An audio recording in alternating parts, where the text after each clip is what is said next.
Rema hari ini, Yeremia 29 ayat 12-13.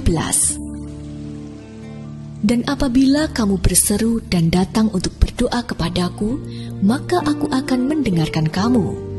Apabila kamu mencari aku, kamu akan menemukan aku. Apabila kamu menanyakan aku dengan segenap hati.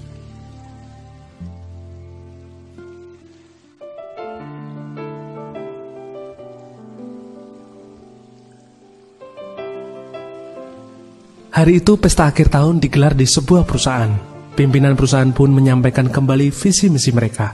Ia mengingatkan bahwa tujuan perusahaan bukan untuk meraup keuntungan sebesar-besarnya, tetapi membantu sebanyak mungkin orang melalui produk-produk mereka sebaik-baiknya. Seorang karyawan baru menanamkan perkataan itu dalam hatinya. Meski ia tidak bekerja di bagian penjualan maupun customer service, ia memikirkan cara agar produk-produk perusahaannya bisa lebih membantu banyak orang. Di waktu luangnya, ia pun mencoba sendiri alat-alat tersebut. Tak terduga, ia menemukan fungsi-fungsi baru yang membantu pekerjaan sehari-hari.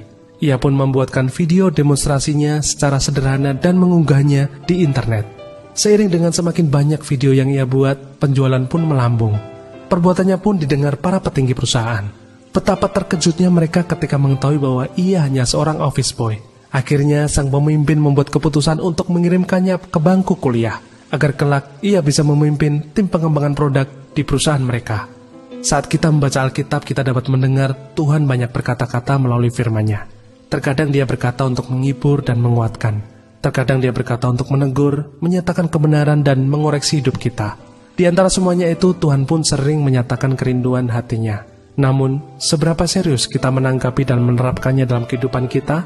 Satu hal yang perlu kita tahu, meski baptisan dan bahasa roh adalah karunia ilahi, Tuhan tidak memberikannya begitu saja tanpa tujuan atau untuk keuntungan pribadi kita.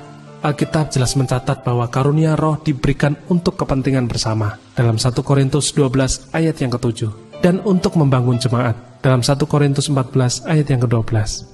Oleh karena itu, sungguh-sungguhlah mencari Tuhan dan kehendak-Nya, maka Sang Sumber Ketahanan akan memperlengkapi kita dengan Roh Kudus-Nya dan menolong kita dalam membangun ketahanan dalam segala aspek hidup kita, sehingga kita pun bisa membangun hidup orang lain. Sudahkah Anda sungguh-sungguh untuk mengalami Roh Kudus dalam hidupmu? Mengapa? Lalu, apakah yang menjadi komitmenmu untuk bisa menerima pencurahan Roh Kudus itu? Bagaimana usaha saudara dalam menanggapi pesan firman Tuhan?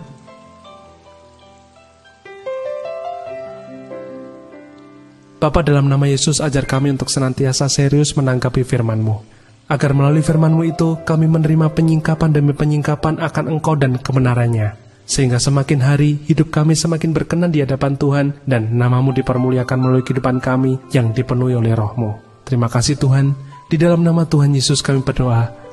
Amin. Pencurahan Roh Kudus hanya diberikan kepada yang benar-benar serius menanggapi pesan firman Tuhan.